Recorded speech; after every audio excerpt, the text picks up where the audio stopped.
हमने भूगोल के अध्ययन में जो विश्व का भूगोल है, उस भूगोल के अध्ययन में हमने अभी तक जो पढ़ा था उसके बारे में हम चर्चा कर लेते हैं।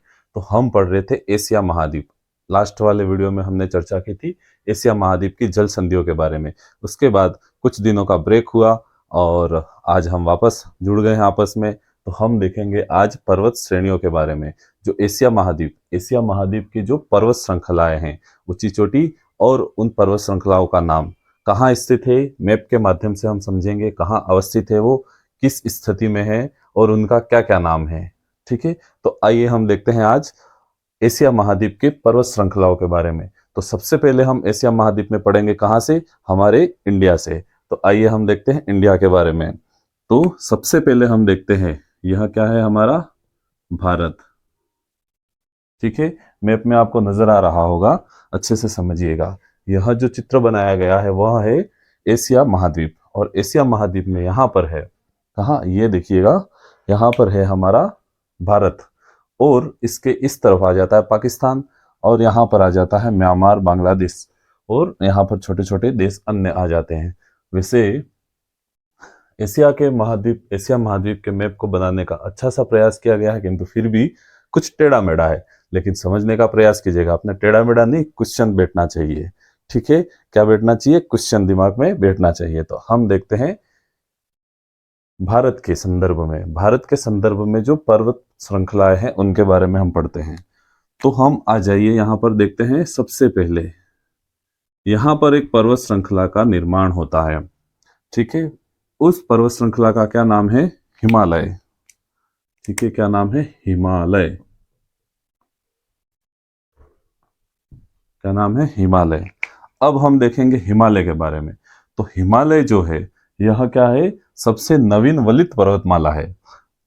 हिमालय जो है वो क्या है, सबसे नवीन और वलित पर्वतमाला है। क्यों है, क्या कारण है, तो जैसे हमारा विश्व का मानचित्र है उसमें अंगारा लैंड और गोंडवाना लैंड दो भाग अलग अलग हुए थे, इसके बारे में हमने देखा है।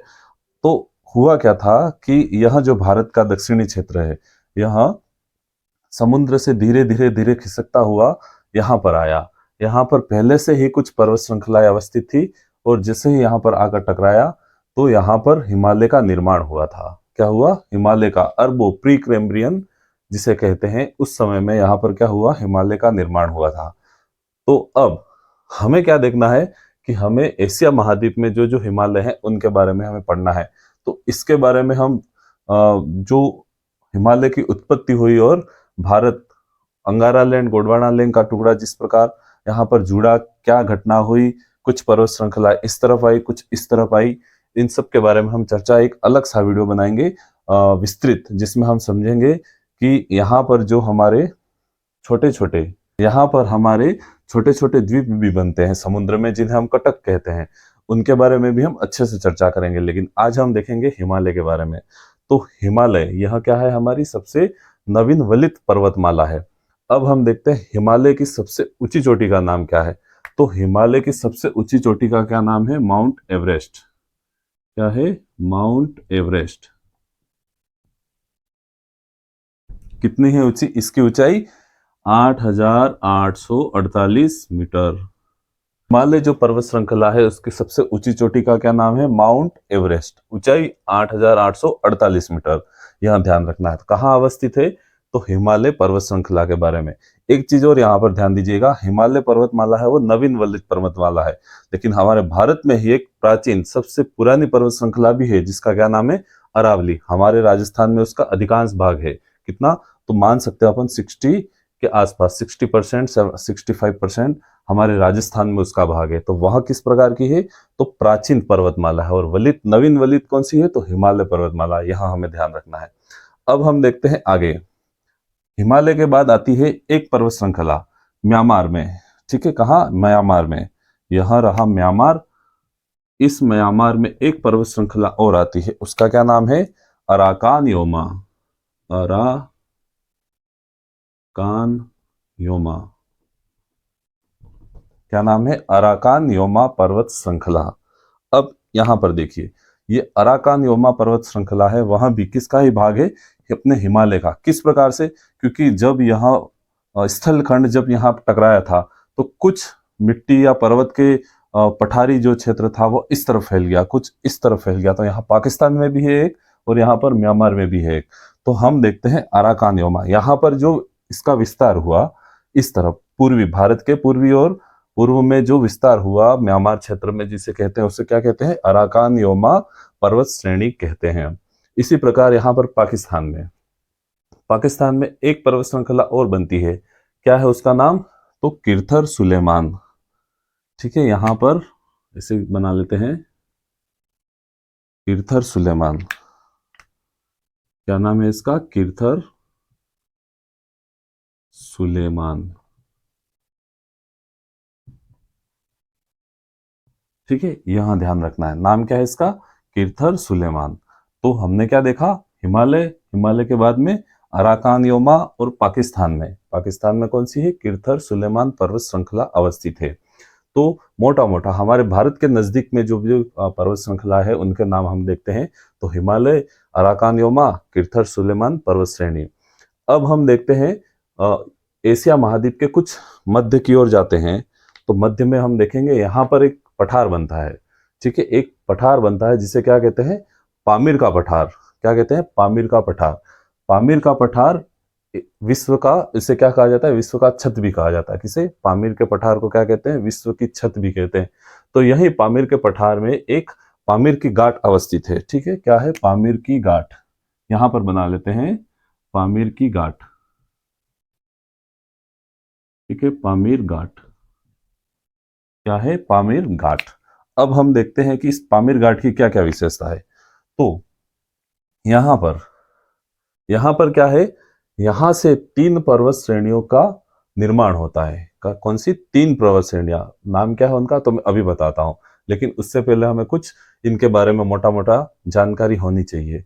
तो हमने देख लिया हिमालय, हिमालय के बाद अराकान योमा, अराकान योमा के बाद पाकिस्तान की किरथर सुलेमान पर्वत श्रेणी। ठीक है, ये कहाँ की है, पाकिस्तान की, और ये कहाँ है, म्यांमार में। ठीक है, यह ध्यान रखना है। तो अब हम बात करते हैं पामीर घाट के बारे में। तो पामीर घाट से 3 पर्वत श्रेणियां बनती है। तो यहाँ पर एक प्रकार की घाट कह सकते हैं हम। तो वहां किस प्रकार से, एक श्रेणी तो इधर जाती है, एक इधर जाती है, एक इधर जाती है, इस प्रकार से हम समझ सकते हैं। लेकिन हमें यह याद रखना है कि यह कहां पर है, ये तीनों, पामीर का घाट कहाँ है या पामीर का पठार कहाँ है, तो एशिया महाद्वीप में। और इस पामीर घाट के अंदर, यह जो पामीर घाट है इसमें 3 पर्वत श्रृंखलाओं का जो निर्माण होता है, उनके नाम क्या है, तो आइए हम देखते हैं नाम। तो सबसे पहला है, क्या है उसका नाम, हिंदू कुश। ठीक है, हिंदू कुश पर्वत श्रृंखला, क्या है, हिंदू कुश पर्वत श्रृंखला। उसके बाद में दूसरी जो है, उस दूसरी पर्वत श्रृंखला का क्या नाम है, कुनलुन। ठीक है, कुनलुन। ठीक है, कुनलुन, कुनलुन पर्वत श्रृंखला। और तीसरी है, तीसरी का क्या नाम है, थिएंगसांग। क्या है, थिएंगसांग। ठीक है, थिएंगसांग श्रेणी। आ गया समझ में, क्या नाम है, हिंदू कुश पर्वत श्रृंखला और कुनलुन श्रेणी, या फिर इसे श्रेणी भी कह सकते हैं। तो हिंदू कुश श्रेणी या फिर कुनलुन श्रेणी, थिएंगसांग श्रेणी, ये कहाँ स्थित है, तो पामीर के घाट। पामीर का घाट कहाँ है, तो पामीर के पठार के अंतर्गत है, यहाँ एशिया के मध्य में अवस्थित है।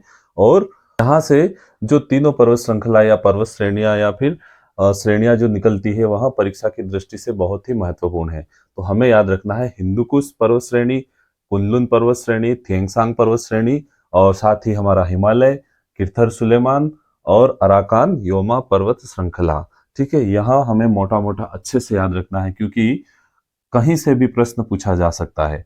तो हमारी एशिया महाद्वीप में, हमारे जो एशिया महाद्वीप है, इस महाद्वीप के अंतर्गत कितनी पर्वत श्रृंखलाएं अवस्थित है, तो सबसे पहले हो गई हिमालय को याद रखना। हिमालय से आप आ जाना म्यांमार में, म्यांमार में जैसे ही आएंगे तो कौन सी होगी, अराकान योमा। क्या नाम होगा उसका, अराकान योमा। और साथ ही फिर उस तरफ आ जाना पश्चिम की ओर, किरथर सुलेमान। किरथर सुलेमान पाकिस्तान में अवस्थित है, हमारे जम्मू कश्मीर से होते हुए अंदर घुसती है। और साथ ही पामीर की घाट के अंतर्गत कौन सी है, हिंदू कुश पर्वत श्रेणी, कुनलुन पर्वत श्रेणी और थिएंगसांग पर्वत श्रेणी। तो यह हो गई हमारी एशिया महाद्वीप की पर्वत श्रृंखलाएं। ठीक है, इसे अच्छे से याद रखना है। अब हम देखेंगे आगे एशिया महाद्वीप के अंतर्गत जो मरुस्थल आते हैं। ठीक है, क्या आते हैं? मरुस्थल। उन मरुस्थल के बारे में हम चर्चा करेंगे। तो सबसे पहले हम देखते हैं कि यहाँ जो हमारा एशिया महाद्वीप है, यहाँ पर हमारे मोटा मोटा 3 से 4 या ज्यादा से ज्यादा कह सकते हैं 5 मरुस्थल परीक्षा के दृष्टिकोण से बहुत ही महत्वपूर्ण है, और उनका नाम हमें अच्छे से याद होना चाहिए। क्योंकि इसलिए होना चाहिए क्योंकि यहाँ जो एशिया महाद्वीप है वह हमारा है, और राजस्थान कहाँ पे आता है? भारत में। और भारत कहाँ आता है? तो एशिया में। तो एशिया का प्रश्न बनता है। इस वजह से हमें अच्छे से याद रखना है कि यहाँ के मरुस्थल कौन कौन से हैं। तो आइए हम देखते हैं मरुस्थल के बारे में। तो एक बार इसे हटा लेता हूं मैं, उसके बाद में हम देखेंगे मरुस्थल।